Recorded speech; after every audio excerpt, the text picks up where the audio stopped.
Hello chess friends and welcome to Jozarov chess channel and welcome back to the FIDE World Rapid and Blitz chess tournament in 2024. So today the Blitz section has started. The Blitz section is a little bit different than the Rapid event that we have followed in the last couple of days.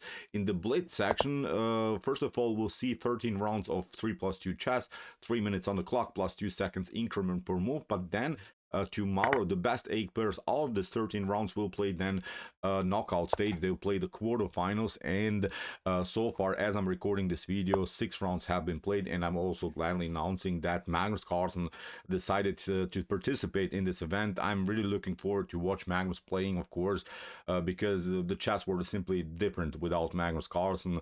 I'm really glad that this thing with FIDE has been sorted out. We know that Magnus Carlsen in the beginning refused to play also in the Blitz event, but then they made an agreement in which finally Magnus Carlsen can play with his favorite genes, which is, I think, really ridiculous moment that happened in the Rapid event. But of course, as I mentioned also before, we're not going to dive now too deep into this subject. We'll cover it maybe in the next couple of weeks deeper, because probably many things will be revealed. We know, not so sure, I don't know what's going on really behind the scenes between FIDE and Magnus Carlsen. So when we have more information in the next couple of days, then we'll discuss this subject for sure. But now we're starting with the Blitz section, and I've sorted out now a beautiful game by Magnus Carlsen. We love, of course, when Magnus Carlsen is playing against the Russian Grandmaster Aleksandr Shimanov. In the end of the video, then I'm going to reveal you the current standings after 6 rounds out of the first 13 rounds of this beautiful chess tournament. So with white, Magnus Carlsen opened with the move c4, the English opening. We have now the great snake variation with the move g6. Magnus simply advances here in the center of the board, occupies now, of course, the center, and now Aleksandr Shimanov plays in sort of a King's Indian way with the move d6, tries to go maybe into the normal King's Indian stuff with knight to f6 and then e5. Knight to f3 by Magnus, and now Shimanov changes a little bit the move order of the King's Indian, puts more pressure now against the center of the board. And now after knight to c3, what you could do is, of course, to take, then you continue maybe with knight to c6, knight to f6, knight to e7 is an option.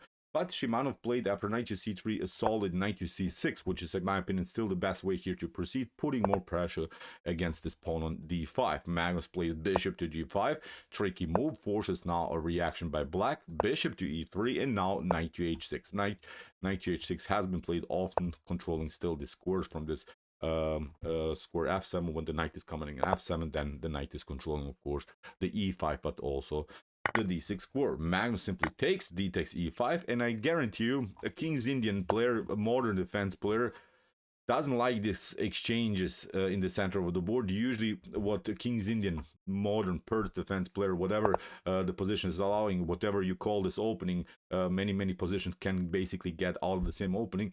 A King's Indian player wants white to play the move d5, and then he knows, then he could go maybe with the knight, and then he has this block, this fixed structure in the center of the board, and then he knows his plan. He will play f5, g5 if it's possible, and simply expand on the king side. But Magnus plays this tricky d takes e5, trades off now the pawns, and now the King's Indian players has always a tough time to beat this opening. D takes e5, queen takes d8, the game gets more and more simplified. But of course, when we watch now this position, Magnus has now a much better development. He has an attack against the king. Bishop to d7 had to be played now by Shimanov, and now Magnus plays a beautiful h3.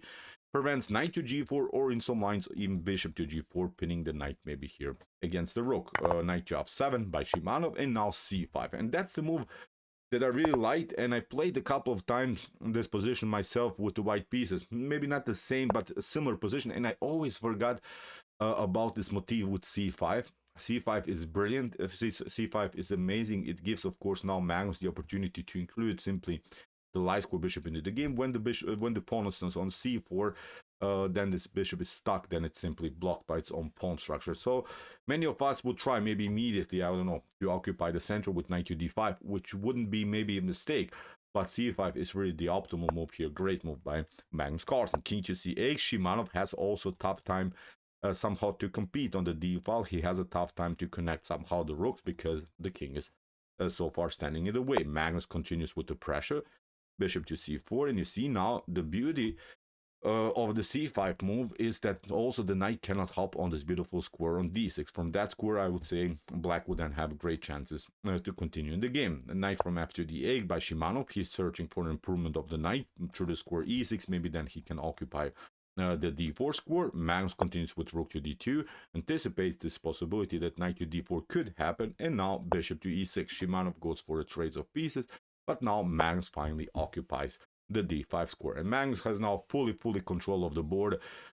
He's controlling the d5 square. He's controlling also the d4 square, which is very important. I would say black would love to do something also around the square. Now Magnus will obviously build a rook battery, and from this point on, I think the game becomes really a one-way ticket in white's favor. Rook to e8 here by Shimanov. Magnus continues with a rook from h to d1, and now comes a first mistake here by Shimanov. He plays now knight to f7. There is now a beautiful tactical shot that Magnus Carlsen in the beginning first of all missed, but then afterwards he played. I don't want to reveal now immediately this move, but maybe just for fun, you can pause the video if you like and try to see now the winning idea here for white. White moves and wins the game. Unfortunately for Magnus, he didn't see it immediately, but then afterwards he saw this move. Look how really bad black's position is, that the position is basically collapsing. We're now in move 16, and Aleksandr Shimanov is completely losing. And look, Aleksandr Shimanov's rating, 2,623 points. Obviously a great player, and he gets destroyed in this King's Indian structures after 16 moves here by Magnus Carlsen. Magnus here in the beginning played now the move g4, which wasn't good. The best choice is now this beautiful knight takes c7. Who found this move, I think, really is a great player. Magnus in the beginning didn't spot this move, but here Shimanov continued with a6, although he should have probably gone with his knight somewhere else and try maybe to play the move c6, kick away the knight, but now a6, and now Magnus finally found knight takes c7, and in this position, believe me or not, Shimanov even resigned. So what's the issue? If you play king to c7, then bishop to e6 is going to happen, and then after rook to e6, the rooks are coming on the 7th rank, and in this tactical sequence, white won the pawn, and it's not just the point about the pawn.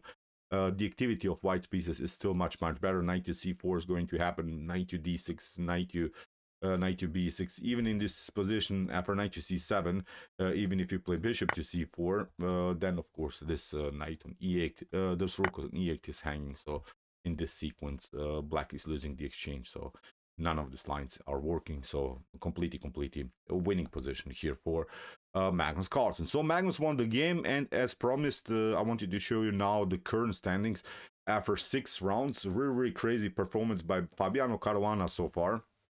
Fabiano had now the perfect score, 6 wins out of the first 6 rounds that he played. Alreda Firuja also great. Magnus is still playing a great tournament because he didn't lose any games so far. We know that Magnus Carlsen's plan is probably to finish in the top 8 for sure. I'm sure that that's going to happen, but maybe he can even finish on the first place. So far, he didn't lose any games, and we know Magnus can beat anyone, and I think it's really a beautiful tournament again when Magnus Carlsen is playing. So, okay, this was now the Gene's Gambit accepted here by Magnus Carlsen. We'll continue, of course, to follow this event for sure. We'll cover more games. So far, this is now the current standing of this beautiful chess tournament. Okay, see you soon with some more videos, and what do we say in the end? Chess is the best, of course.